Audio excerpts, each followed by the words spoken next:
Welcome to Enlighten class. நம்ம daily use பண்ணுற சென்டென்சஸை எப்படி இங்கிலீஷில் பேசலாம் அப்படின்றத இந்த வீடியோவில் பார்க்கலாம்.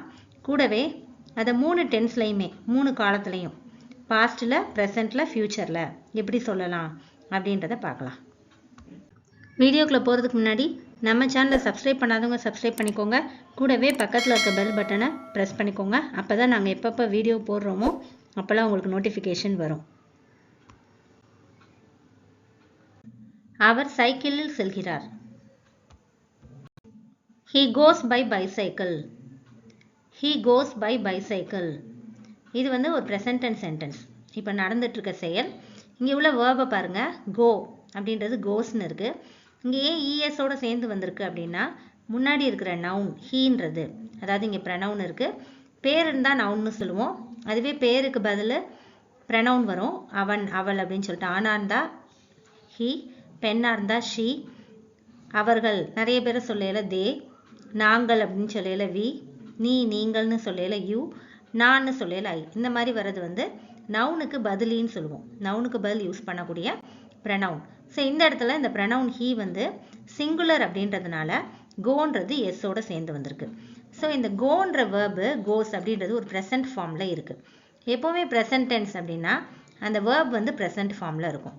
அதுவே பாஸ்ட் டென்ஸில் ஏற்கனவே நடந்து முடிஞ்ச ஒரு செயலை சொல்லல verb பாஸ்டில் வரும். ஃப்யூச்சரில் சொல்லல வேர்போட, அதாவது ப்ரெசன்ட் வேர்போட முன்னாடி வில் சேரும். ஸோ அதான் டென்ஸை சொல்லக்கூடியது. டென்ஸ் வேர்பை பார்த்தே நம்ம கண்டுபிடிச்சிடலாம்.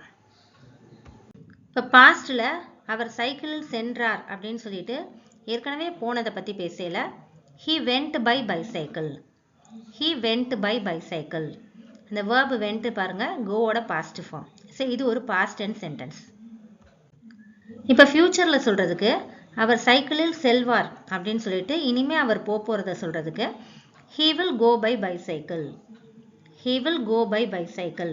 இங்கே verb பாருங்க, கோன்ற ப்ரெசன்ட் வேர்புக்கு முன்னாடி will வந்திருக்கு. will go அப்படின்றது இந்த சென்டென்ஸ் ஒரு ஃபியூச்சர் டென்ஸ், அப்படி இனிமே நடக்க போற செயல் அப்படின்றது நமக்கு புரியுது. அவள் என் வழிகாட்டியாக செயல்படுகிறாள். She acts as my guide. She acts as my guide. இங்க இருக்க verb பாருங்க, act அப்படின்றது s ஓட சேர்ந்து actsன்னு வந்திருக்கு. ரீசன் முன்னாடி இருக்க pronoun sheன்றது ஒரு சிங்குலர் noun அல்லது pronoun வந்தா verb s ஓட வரும்னு சொன்னேன் இல்லையா போன சென்டென்ஸ்ல. ஸோ actsன்னு இருக்கு. இது ஒரு present tense sentence. இந்த சென்டென்ஸை பாஸ்ட்ல, அதாவது இறந்த காலத்துல சொல்றதுக்கு அவள் என் வழிகாட்டியாக செயல்பட்டாள் அப்படின்னு சொல்லுவோம் இல்லையா, அது இங்கிலீஷ்ல she acted as my guide. she acted as my guide. இந்த சென்டென்ஸ்ல act அப்படின்ற verb ed ஓட சேர்ந்து actedன்னு வருது. இது ஒரு past verb, act உடைய past form. இந்த சென்டென்ஸ் ஒரு past sentence.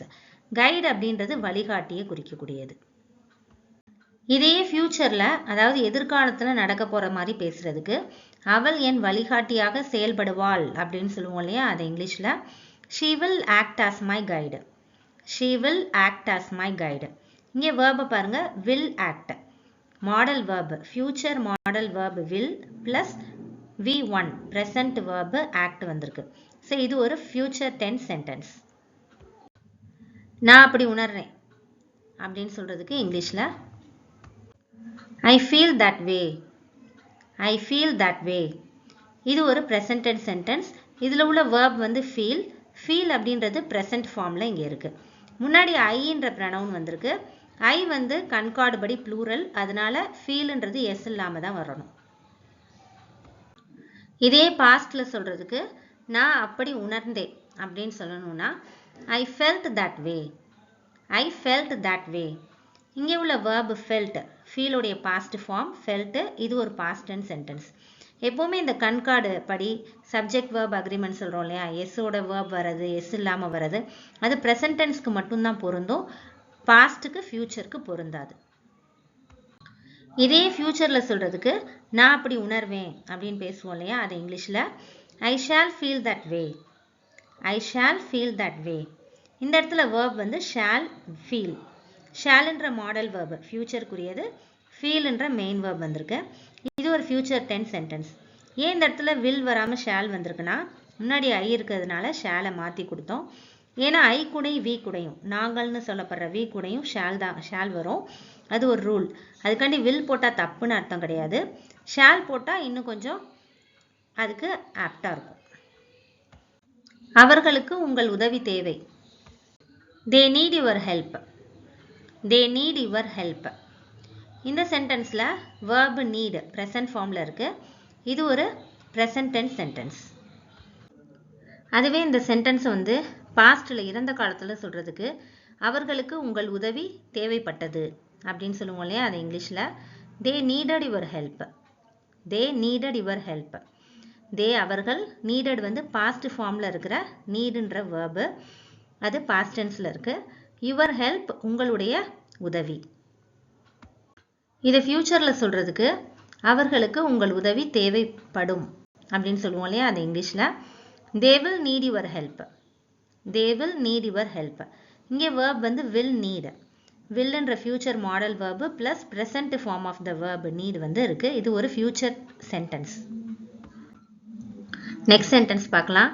அவள் உன் மீது கோபமாக இருக்கிறாள் அப்படின்னு சொல்கிறதுக்கு she is angry with you.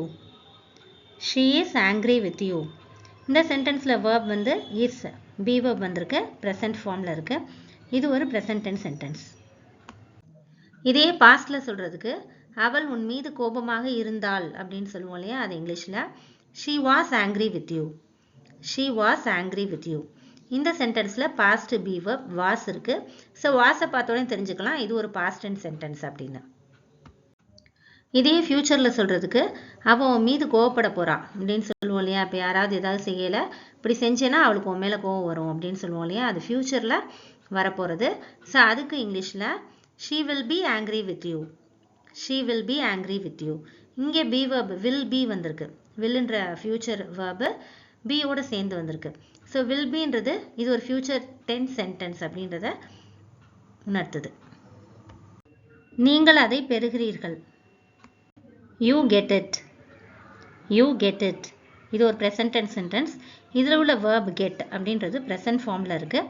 பெறுகிறீர்கள் அப்படின்ற அர்த்தம் தரக்கூடியது. இதே பாஸ்டில் சொல்கிறதுக்கு நீங்கள் அதை பெற்றீர்கள் அப்படின்னு சொல்லுவோம் இல்லையா, அதை இங்கிலீஷில் you got it. you got it. இங்கே உள்ள verb பாருங்கள் got. இது வந்து பாஸ்ட் ஃபார்ம் ஆஃப் get. இதை ஃபியூச்சரில் சொல்கிறதுக்கு நீங்கள் அதை பெறுவீர்கள், அதாவது இனிமேல் பெறுவீங்க அப்படின்னு சொல்லுவோம் இல்லையா, அது இங்கிலீஷில் you will get it. you will get it அப்படின்னு சொல்லணும். இதில் உள்ள verb வந்து willன்ற ஃபியூச்சர் வேர்பும் ஃபியூச்சர் மாடல் வேர்பும் கெட்ன்ற மெயின் வேர்ப் ப்ரெசன்ட் ஃபார்மில் V1லையும் இருக்குது.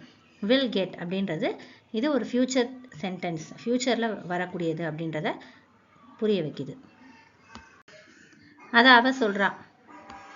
she says that. she says that. say அப்படின்ற வேர்பு இங்கே எஸ்ஸோடு சேர்ந்து வந்திருக்கு, says அப்படின்னு வந்திருக்கு. ஏன் அப்படின்னா முன்னாடி இருக்க ப்ரனவுன் வந்து சிங்குலர், she அப்படின்றது அவள், ஒரு பெண்ணை குறிக்குது, அது ஒரு சிங்குலர் அப்படின்றதுனால வேர்பு எஸ்ஸோடு சேர்ந்து வந்திருக்கு. இது ஒரு ப்ரெசன்ட் ஃபார்ம், ப்ரெசன்ட் வேர்பாக இருக்குது. அதனால் இந்த டென்ஸ் வந்து இந்த சென்டென்ஸ் வந்து ப்ரெசன்ட் டென்ஸ். அதுவே இதை பாஸ்டில் சொல்கிறதுக்கு அவள் அதை சொன்னாள் அப்படின்னு சொல்லி பாஸ்டில் சொல்லுவோம் இல்லையா, அது இங்கிலீஷில் she said that. she said that அப்படின்னு சொல்லணும். இங்கே இருக்க வேர்பை பாருங்கள், செட் அப்படின்றது பாஸ்டில் வந்திருக்கு. ஸோ இது ஒரு பாஸ்ட் டென்ஸ் சென்டென்ஸ்.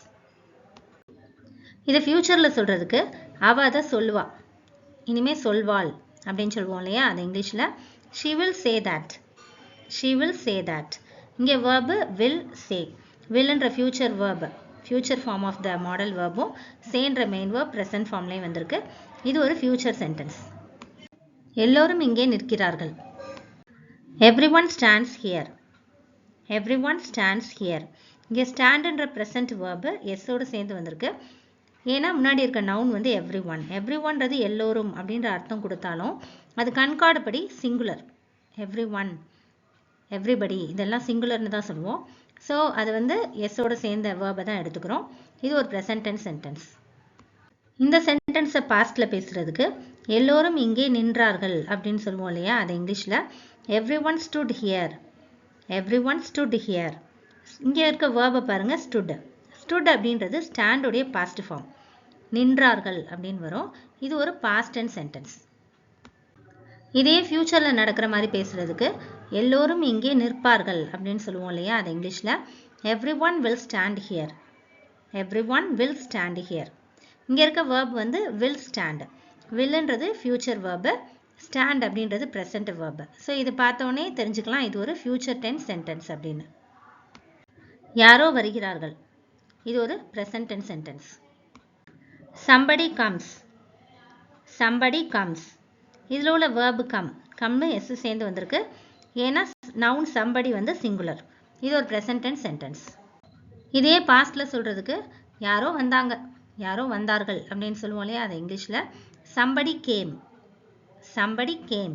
இங்கே verb பாருங்க cameனு வந்திருக்கு. இது ஒரு past form. came வந்து comeோட past form. ஸோ இந்த சென்டென்ஸ் வந்து ஒரு past tense sentence. இதை ஃபியூச்சர்ல பேசுறதுக்கு யாரோ வருவார்கள் அப்படின்னு சொல்றதுக்கு somebody will come. somebody will come. இங்கே உள்ள verb வந்து will come அப்படின்றது future formல இருக்கு. ஸோ இது ஒரு future tense sentence. I hope this helps you and thanks for watching.